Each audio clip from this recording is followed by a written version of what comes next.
Imagina que un día vas al colegio. Es una mañana normal, fría, de marzo. Tienes 10 años. Llevas tu mochila. Conoces el camino de memoria. Y en algún punto de ese camino, alguien te mete en una furgoneta. Y el mundo que conocías desaparece. No por días, no por semanas. Durante 8 años y medio, nadie sabe dónde estás. Tu familia te busca, la policía te busca, los periódicos publican tu foto. El tiempo pasa, y tú sigues desaparecida, hasta que un día, sola, sin ayuda de nadie, decides que ya es suficiente. Y vuelves. Esta es la historia de Natasha Kampusch. Una historia que sacudió Europa entera y que todavía hoy, más de 20 años después, plantea preguntas sobre la resistencia humana que no tienen una respuesta sencilla. Natasha Kampusch nació el 17 de febrero de 1988 en Viena, Austria. Era hija de padres separados, creció principalmente con su madre y llevaba la vida ordinaria de cualquier niña de su edad en una ciudad europea moderna. El 2 de marzo de 1998, Natasha tenía 10 años. Ese día salió de su casa en el distrito 21 de Viena para ir al colegio. Era un trayecto corto, de unos pocos minutos a pie, que había hecho decenas de veces. Varios testigos la vieron caminar sola por la calle. Y varios de esos testigos también vieron algo más. Una furgoneta blanca aparcada en el camino. Un hombre que se acercó a la niña. Y después, nada. Natasha no llegó al colegio. La búsqueda comenzó ese mismo día. La policía austriaca movilizó equipos de investigación. Se publicaron carteles con su foto. Los medios de comunicación cubrieron el caso ampliamente. Se interrogó a decenas de personas en el barrio. Uno de los testigos mencionó haber visto a un hombre cerca de la furgoneta. Dio una descripción. La policía investigó esa pista y llegó a un nombre. Wolfgang Psychlopil, un técnico de telecomunicaciones de 44 años que vivía solo en una casa en Strasshof, un pueblo a las afueras de Viena. Lo interrogaron, lo descartaron. Siguieron buscando en otras direcciones. Y Natasha permaneció donde estaba, en el sótano de la casa de ese hombre. Bajo la casa de Psychlopil había un sótano secreto. No era un espacio improvisado. Era una habitación construida con premeditación, con paredes de hormigón de medio metro de grosor, una puerta de acero de 180 kilos y un sistema de ventilación que impedía que ningún sonido saliera al exterior. Psychlopil llevaba meses, posiblemente años, construyendo ese espacio. Había pensado en todo. La habitación medía apenas 5 metros cuadrados. No había ventanas. La luz era artificial. El aire, controlado mecánicamente. Natasha tenía 10 años cuando entró en esa habitación. Los primeros meses fueron los más brutales. El aislamiento total, la oscuridad, el silencio, la dependencia absoluta de su captor para cualquier necesidad básica. Psychlopil controlaba cuándo comía, cuándo dormía, cuándo tenía luz. El hambre fue una herramienta de control constante. Natasha llegó a pesar, en algunos momentos del cautiverio, menos de 40 kilos. Y sin embargo, desde el principio, Natasha hizo algo que resulta difícil de comprender en alguien tan joven en esa situación. Decidió sobrevivir. No de forma pasiva, de forma activa, consciente, estratégica en la medida en que una niña puede serlo. Leyó los libros que Psychlopil le daba. Aprendió.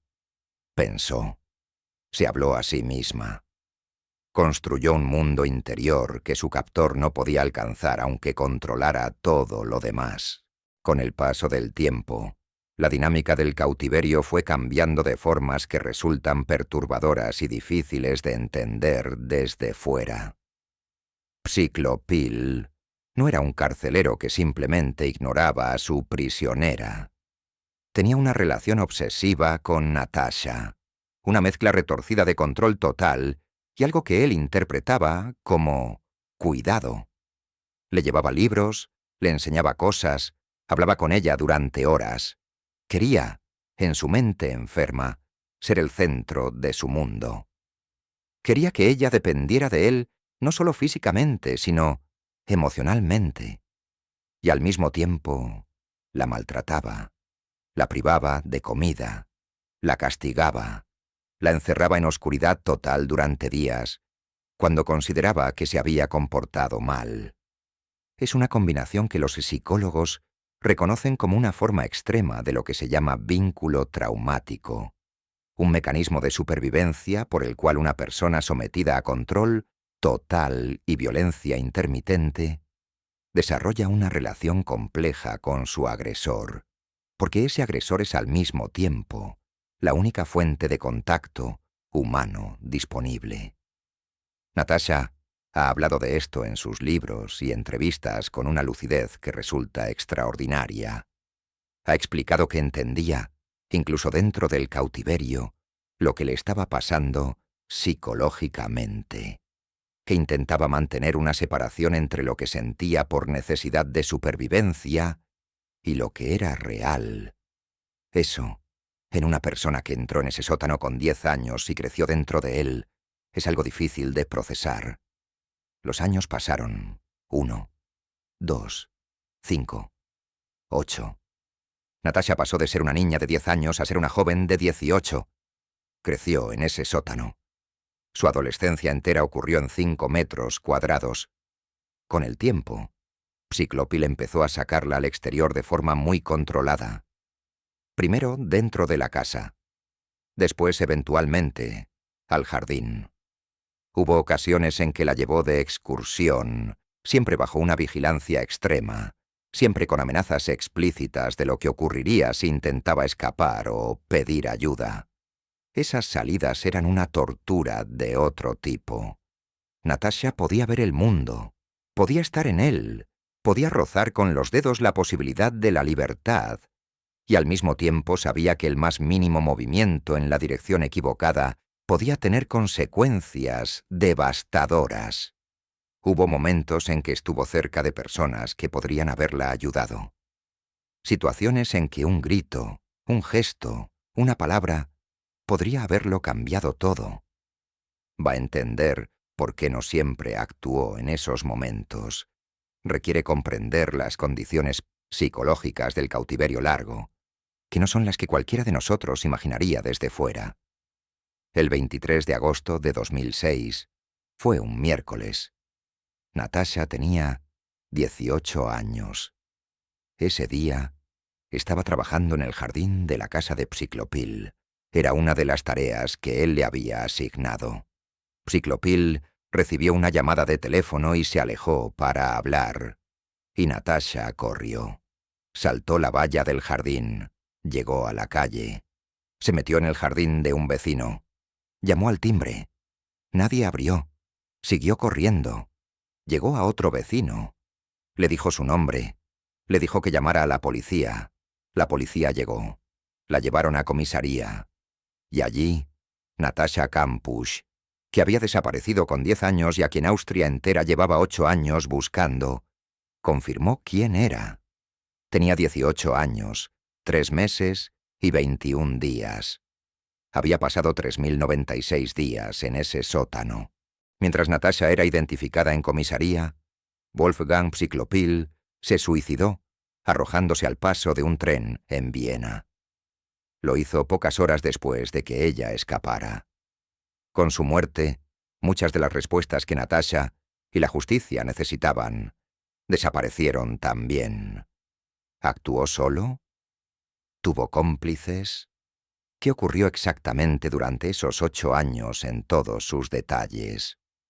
Psiclopil era la única fuente de algunas de esas respuestas y eligió llevárselas consigo. La investigación posterior determinó que Psiclopil había actuado solo en el secuestro y el cautiverio, pero hubo preguntas que nunca pudieron cerrarse del todo.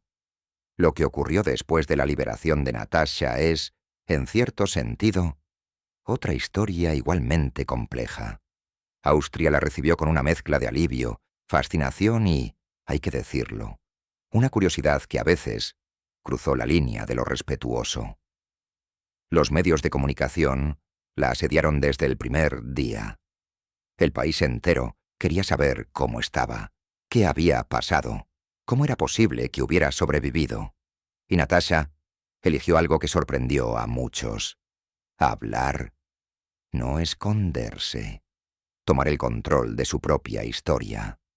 En 2010 publicó su libro, titulado precisamente 3096 días, en el que narra su experiencia con una honestidad y una precisión que dejaron a los lectores sin palabras. No es el libro que mucha gente esperaba. No es solo un relato de victimización y horror. Es también una exploración de la psicología del cautiverio, de los mecanismos de supervivencia, de lo que significa construir una identidad en las condiciones más extremas posibles.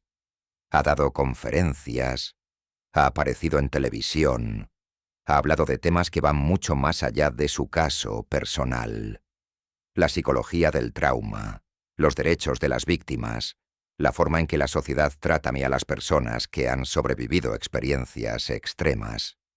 No siempre ha recibido el trato que merece. Ha habido críticas, especulaciones crueles, personas que han cuestionado sus reacciones o sus decisiones de formas que revelan más sobre quienes critican que sobre ella.